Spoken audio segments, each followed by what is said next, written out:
YNW Melly back in court today. His attorney saying the state has not given enough evidence to this point to keep him in jail, but prosecutors say they have proven plenty that shows he needs to remain behind bars. February 2020, Melly was involved in a multi-inmate fight inside the day room of his area unit and was given a DR for his role in the fight. October 2020, placed on a room restriction for refusing to go back to his cell as he was trying to hide while on the phone.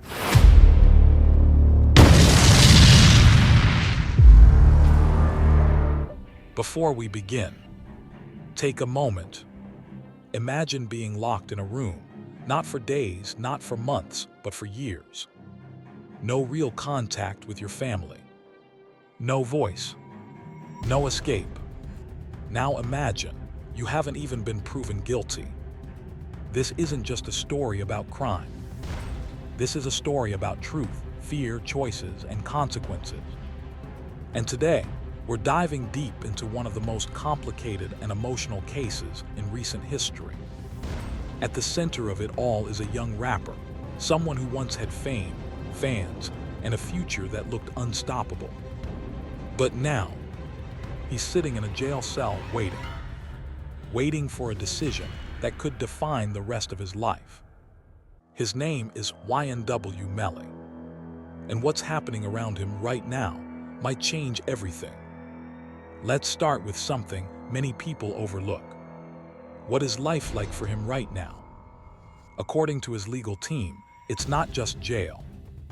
It's something much worse. They claim he's been kept in extremely cold conditions, denied proper food, and this is important, cut off from his family for years.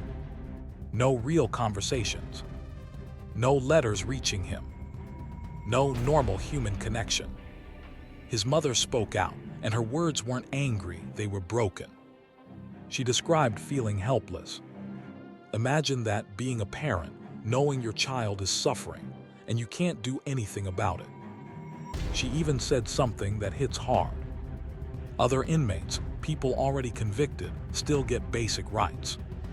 But her son, she believes he's not even being treated like a human. Now, whether you support him or not, that question matters. Does anyone deserve to be treated that way before they're proven guilty? Because of these conditions, Melly's legal team made a bold move. They filed a lawsuit against the jail. Their goal, not just to complain, but to force change and possibly get him released. They argue that his treatment is unfair, even unconstitutional. But here, where things get complicated, the jail system doesn't always answer easily to outside pressure. And even when courts get involved, decisions don't happen overnight. So while this lawsuit sounds powerful, it's not a guaranteed escape. In fact, it might have triggered something unexpected. Right when this lawsuit entered the spotlight, something happened. Someone important came back into the picture. A woman who was supposed to testify earlier suddenly returned to the country, and she was arrested immediately. Now here's the twist. She was offered a deal. Testify and walk free. Refuse and face the consequences. She accepted. Instantly. And just like that, the situation shifted.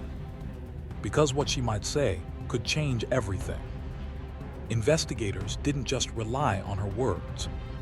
They found something else. Something digital. Her iCloud account. Inside it, they claimed there was evidence showing communication from Melly, possibly trying to influence her testimony. In simple terms, witness tampering. And hear why that's serious. Even if someone beats their main case, a witness tampering charge alone can lead to life in prison. Let that sink in. You could win one battle and still lose the war. After this discovery, things escalated quickly. New charges were filed. Not just one, but multiple. Each one adding more pressure, more risk, more uncertainty. At this point, the case isn't just about what happened years ago.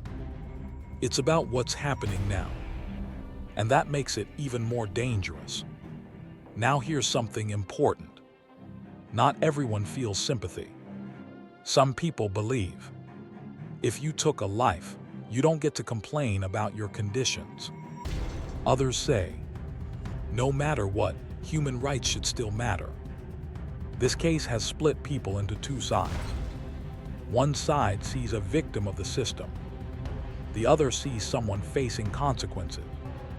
And honestly, that tension is what makes this story so powerful. Now we reach the moment that could decide everything.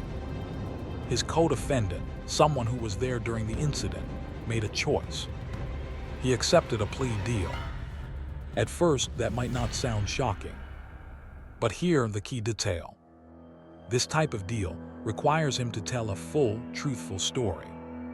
Not guesses, not silence, a real explanation of what happened. That means he has to confirm that a crime actually took place and explain how. And even if he doesn't directly name Melly, his version of events could still point in that direction. This is what experts call a turning witness. And in cases like this, that can be devastating. So now we step back and ask, what is this really about? Is it about guilt or innocence? Is it about justice? Or is it about something deeper? Because when you look closely, this story touches on bigger issues. The power of the legal system, the reality of jail conditions, the pressure of fame, and the consequences of decisions, good or bad. This isn't just one man's story. It's a reflection of how complicated truth can be.